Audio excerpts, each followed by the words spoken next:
Subscribe now and press the bell icon. Never miss an update. Good morning बच्चों।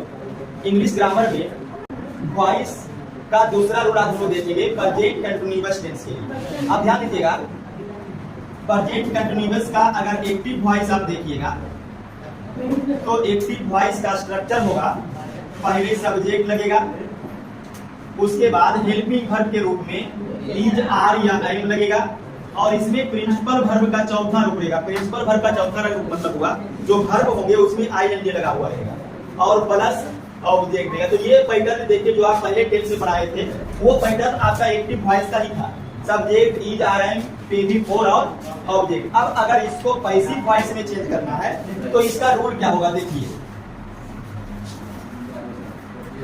Passive voice में बदलने के लिए ध्यान दीजिएगा, जो ऑब्जेक्ट होगा उसको बनाइएगा सब्जेक्ट 1, उसके बाद हेल्पिंग वर्ब जो है इज आर एम वो चेंज नहीं होगा, इज आर या एम रहेगा, प्लस जो प्रिंसिपल वर्ब का चौथा रूप है उससे दो को लिख लेगा, एक आपको देना है बीइंग और एक आपको देना है प्रिंसिपल वर्ब का तीसरा रूप। उसके बाद ये जो सब्जेक्ट है इसको लाइएगा आगे, बाई प्लस एजेंट हो जाएगा, क्या हो जाएगा, बाई प्लस एजेंट। और कल वाला वीडियो में देखिए वॉइस क्या है, वॉइस का कितने प्रकार होते हैं और एक्टिव से पैसिव बदलने के समय ऑब्जेक्ट का सब्जेक्ट 1 कैसे होता है और सब्जेक्ट का एजेंट कैसे होता है, ये सब बता दिया गया है।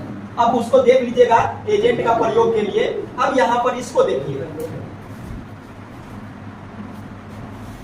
एग्जाम्पल देखिए, ही इज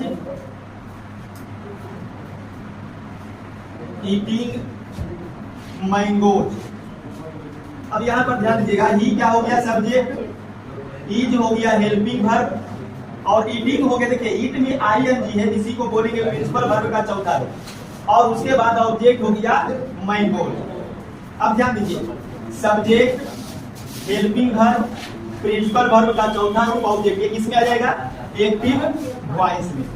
अब अगर इसको पैसिव में बदलना है तो देखिए पैसिव में बदलने के लिए क्या कीजिएगा, जो ऑब्जेक्ट है उसको आगे लाइए, सब्जेक्ट 1 बनाइए। तो ऑब्जेक्ट में अगर नाउन होता है तो उसका सब्जेक्ट 1 चेंज नहीं होता है, तो हम लोग यहाँ पर मैंगोज ही लिखेंगे। उसके बाद देखिए इज आर एम, क्योंकि यहाँ इज है लेकिन यहाँ इज नहीं लगाइएगा, मैंगोज बहुवचन है तो बहुवचन में इज नहीं लगता है, आर लगता है। बहुवचन में क्या लगता है, आर। यहाँ देख करके इज लगा दीजिएगा, गलत हो जाएगा। उसके बाद ये जो ईटिंग है इससे दो को निकलेगा, एक तो बीइंग लिख लेगा और एक वर्ब का तीसरा रूप, तो ईटिंग यानी ईट हो गया और ईट का तीसरा ईटे। उसके बाद एजेंट लगाइएगा बाई और ही का एजेंट ही, पैसिव वॉइस। ठीक है, और एक आध एग्जांपल देख लीजिए, यू आर बीटिंग मी।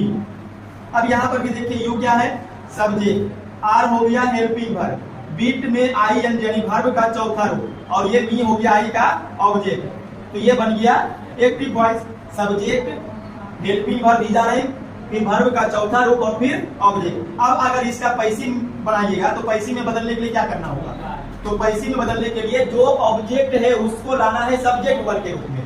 तो ऑब्जेक्ट देखिए मी है और मी का सब्जेक्ट 1 आई होता है, और अब helping verb is are am, तो आई के साथ एम लग जाएगा। उसके बाद बीइंग और वर्ब का तीसरा रूप, देखिए जो चौथा रूप है इसी से बीइंग निकलेगा और इसी से तीसरा रूप भी निकलेगा, तो बीट है मेन वर्ब और बीट का तीसरा बीटेन हो जाएगा।